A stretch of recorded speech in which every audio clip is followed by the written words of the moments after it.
Tirada na pud ta diha pang.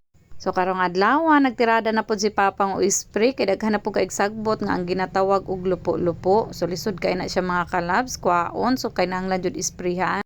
So kay ako human naman ko panglabas sa balay unya naa naman si Janila gikan sa eskwela nangapas mi ni Papang kay magdala pud mig merienda.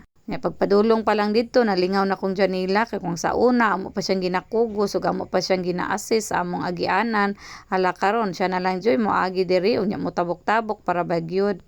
So nalipay ra jud kay ko magtan-aw mga kalasba kay naanad na gyud siya nga maadto sa uma. Sa una maghilak pa na siya kay paska daw inita karon na enjoy na gyud niya. So anad-anaron jud natog dala ang atong mga anak bisan pa man sa atong mga trabahoan mga kalabs kung pwede ra gyud siya dalon. Para maanad pod sila ug isa pa ma-enjoy pod sila mga kalabs basta safety ra gyud nga lugar ang ato apong dalan sa ilaha. Sa karon inyong makita mga kalabs, hinlo jud kay pilapil nga among ginagian unya ang humay mao pa jud pagdagko ug pagpanambok. Glory to God jud kaayo kay nindot jud kay pagtubo ron sa humay. Salamat Ginoo. Balikan ning gibuhat ni Papa nga pag-spray sa sagbot mga kalabs, follow up na lang jud ni niya kay nakit-an jud niya nga daghan jud kaayo lupo-lupo so mao na siya ginatawag nga lupo-lupo mga kalabs.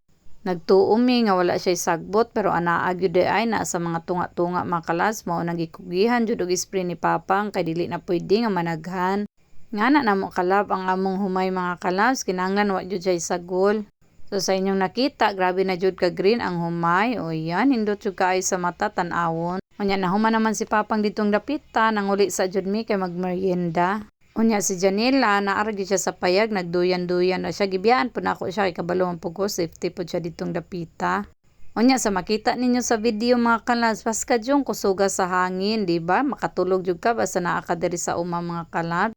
Unya kay na pa may nabilin nga medisina giadto na lang po ni Papa yang mintin diri kay tatay kaya pong gitan-aw kun napabay sagbot ug sadyang nakit-an niya daghan pa man di ay kaayo. So mao to nagtirada na pod siya og kana ganing pag-spray. So mao day na among gamit mga kalabs to 4D og awardee o di ba awardee na ang isa nga gigamit namo mga kalabs.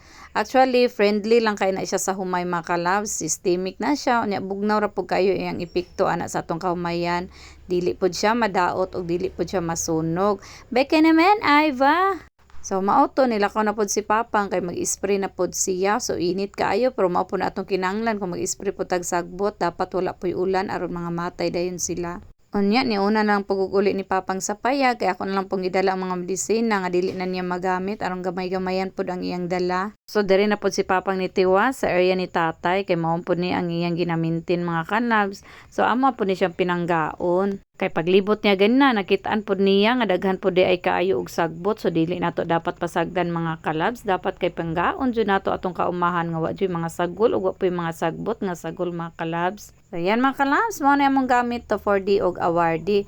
Unya kay sa paglakaw-lakaw ni Papang sa uma nakakita pod ay mi ani mga itlog diring dapita o di ba blessings pero wala po na nagilabtan mga kalabs kay luoy man. Kay human naman si Papang mga kalabs, manguli na jud mi og sa dihang naguna-una na day si Janila sa mua o ganahan na kay siya maglatay-latay mga kalabs sa wala lang jud lapok. Lami pa unta itulog diri mga kalabs kay lang wala man mi balon dala la nanguli na jud mi kay nagluto pa si Ate Tami. Maay na lang kay nakauli si Ate Tami nalutuan man niya paniudto kay mamalit na lang jud unta migsudan kay udto naman kaayo.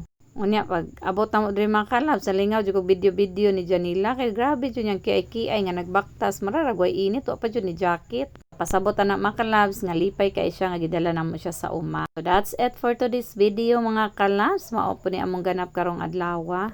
Kanunay ra gyud natong hinumduman nga kanunay gyud nato suportahan ang atong mga bana labi na sa ilang mga trabahon aron dili pod sila kapuyon. Og always be happy lang jud ta sa ato ang pag-uma mga kalabs kung ka-farmer para ang blessings tuloy-tuloy lang. Muna siya akong ginaingon mga kalabs. Laban lang tayo mga ka-farmers. Happy farming everyone! God bless us all. Love, love!